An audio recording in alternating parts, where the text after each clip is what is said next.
Hi friends. तो ये राजनीतिक पीए तृतीय वर्ष का और पहला प्रश्न पत्र है। उसका सिलेबस मैं दिखा रही हूँ आपको। तो जैसे लोक प्रशासन, ये 3 भागों में डिवाइड है हमारा जो प्रश्न पत्र है। 3 पेपर होंगे इसके। तो पहला पेपर है लोक प्रशासन के सिद्धांत। ये आपका पहला टॉपिक है।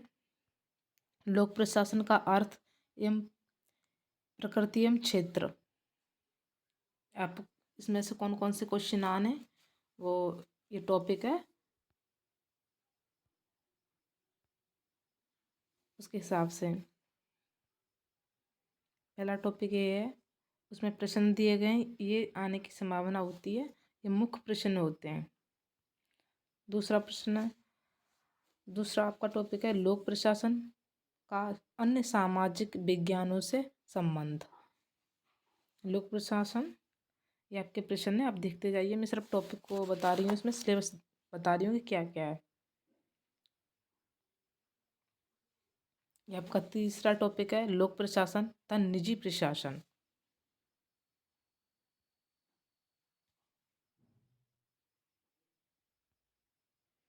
ये आपका क्लियर नहीं दिख रहा है तो मैं बता दे रही हूँ। आधुनिक राज्य में लोक प्रशासन की भूमिका। ये क्वेश्चन है, जो 1 क्वेश्चन है। आधुनिक राज्य में लोक प्रशासन की भूमिका पर संक्षिप्त प्रकाश डालिए। दूसरा जो अथवा लग के इसमें ये वाला आधुनिक लोक कल्याणकारी राज्य। ये आधुनिक के पास लोक कल्याणकारी लिख रहा है।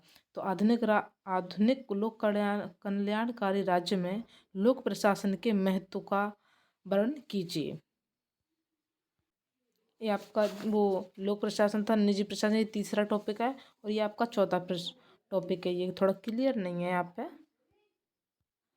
ये आपका पांचवा टॉपिक है उत्तरदायी प्रशासन। ये आपके क्वेश्चन है, आप देख सकते हैं, रोक के वीडियो देख सकते हैं आप। संगठन के आधार, ये आपका 6वां टॉपिक है। या 7वां टॉपिक है संगठन के सिद्धांत, पदसोपन, नियंत्रण का क्षेत्र, प्राधिकार तथा प्रतियोजन, केंद्रीकरण केंद्रीकरण तथा विकेंद्रीकरण के सिद्धांत।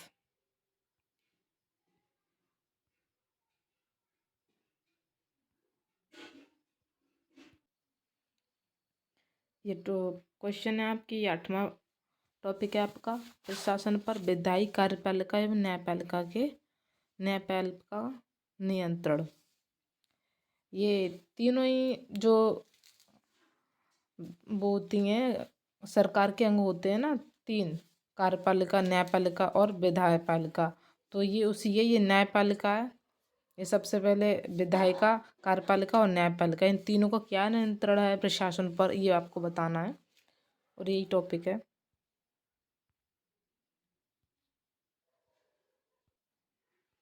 ये मैं आपको सिलेबस दिखा रही हूँ। बीए तृतीय वर्ष का ये विभाग, लोक निगम, स्वतंत्र विनियामक आयोग, फील्ड एजेंसियाँ।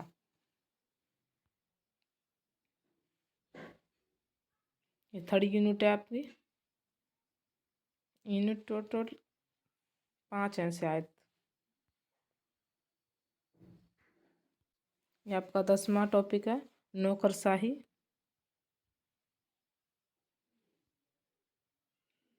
ये 11वां टॉपिक है भर्ती।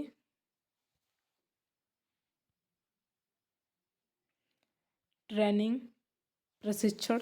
ये आपका 12वां टॉपिक है। और ये 13वां पदोन्नति, प्रमोशन किस आधार पर दिया जाए इसमें, ये इस बात का। आपका 14वां टॉपिक है ये लोक अथवा जनसंपर्क।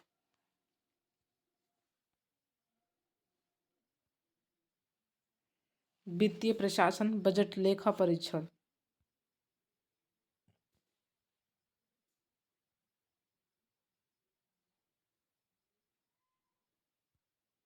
फर्स्ट पेपर में आपके 15 टॉपिक हैं और ये फिर सेकंड शुरू हो जाता है।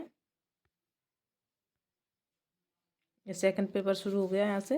भारतीय राजनीतिक चिंतक, मनु, सबसे पहले आपका मनु है।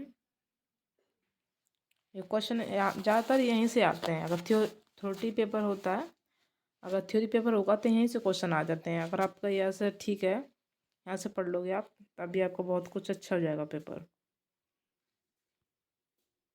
भीषम ये दूसरे हैं। और ये आपका पहले मनु है, दूसरे भीषम है और तीसरे कैटल्य हैं।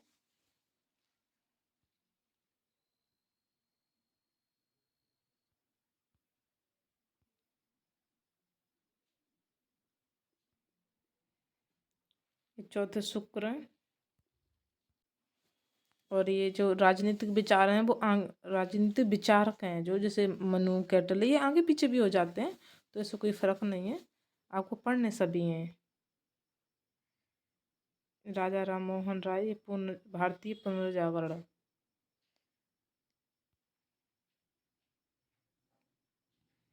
ये टॉपिक है भारतीय पुनर्जागरण, किसी किसी किताब में है, किसी में नहीं है, तो ये भी है। राजा राम मोहन राय,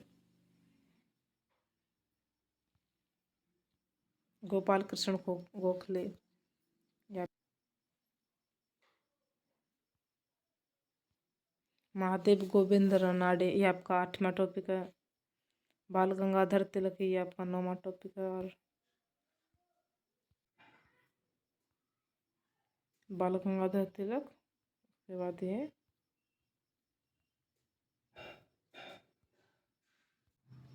अरविंद घोष, ये आपका 10वां टॉपिक है। स्वामी विवेकानंद,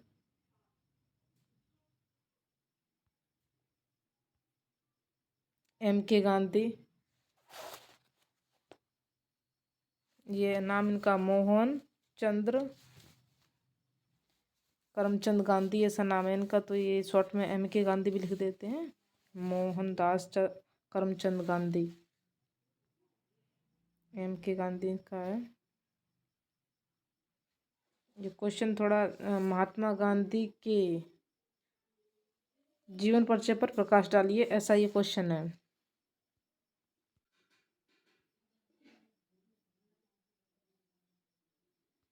ये 13वां टॉपिक है, जवाहरलाल नेहरू।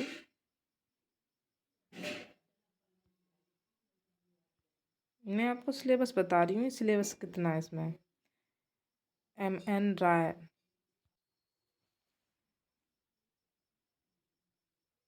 ये M.N. राय का ये मानवेंद्र नाथ राय नाम है। M.N. राय जैसे पीछे वाला है ना, ये M.N. राय, ये जो M.N. राय का नाम है पूरा मानवेंद्र नाथ राय, तो यही नाम है।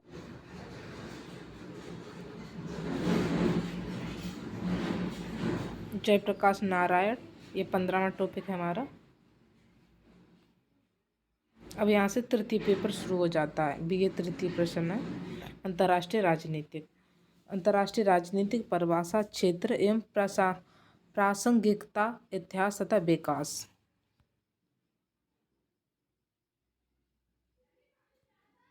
आपका यहाँ से दूसरा टॉपिक शुरू हो जाता है, अंतर्राष्ट्रीय राजनीति के सिद्धांत, अध्ययन, उपागम।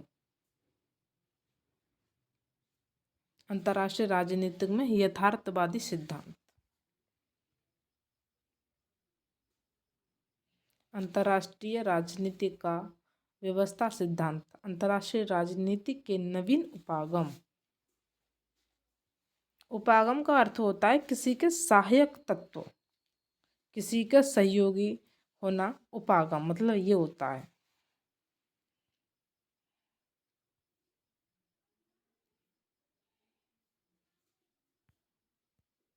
ये आपका 5वां टॉपिक है, अंतर्राष्ट्रीय राजनीति के नवीन उपागम। और आपका 6वां, राष्ट्रीय शक्ति के तत्व।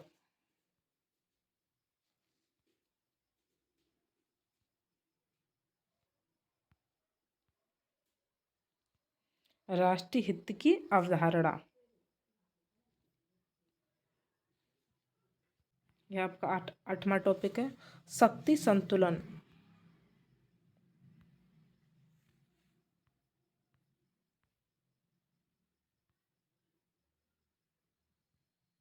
ये अंतर्राष्ट्रीय राजनीतिक में अब तृतीय प्रश्न पत्र है, उसमें ये 9वां टॉपिक है, सामूहिक सुरक्षा।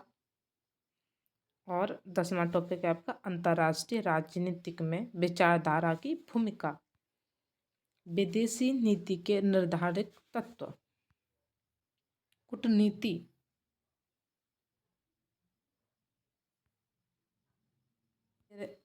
आपका ये 13वां टॉपिक है प्रचार, आर्थिक साधन, युद्ध। आपको मैं आराम आराम से दिखाऊं। प्रचार, इसमें ये क्वेश्चन ये बनना है, प्रचार की परिभाषा दीजिए, इसका अंतर्राष्ट्रीय राजनीति में क्या महत्व है।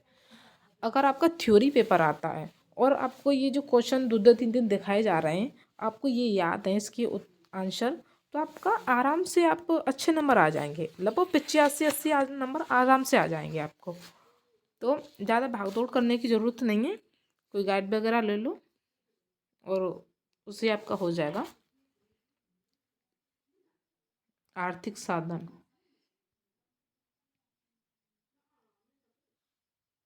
युद्ध,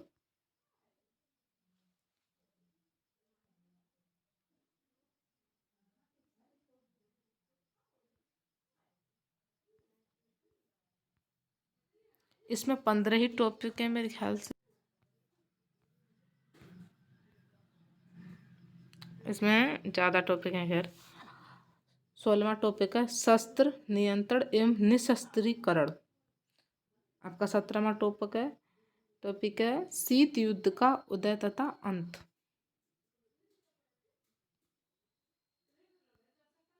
तनाम शैथिल्य या दिदांत।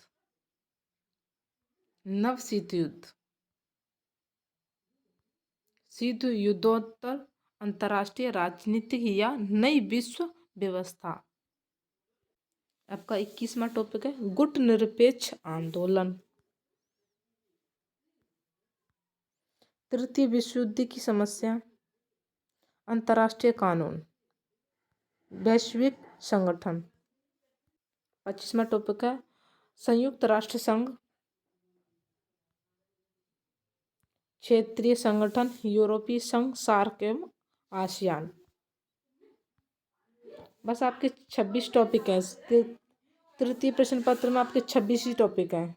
ये आपका लास्ट में टॉपिक है क्षेत्रीय संगठन, यूरोपीय संघ, सार्क एवं आसियान, यूरोपीय आर्थिक समुदाय। ये आपके क्वेश्चन है, अब देख लीजिए। Thank you, watch my video.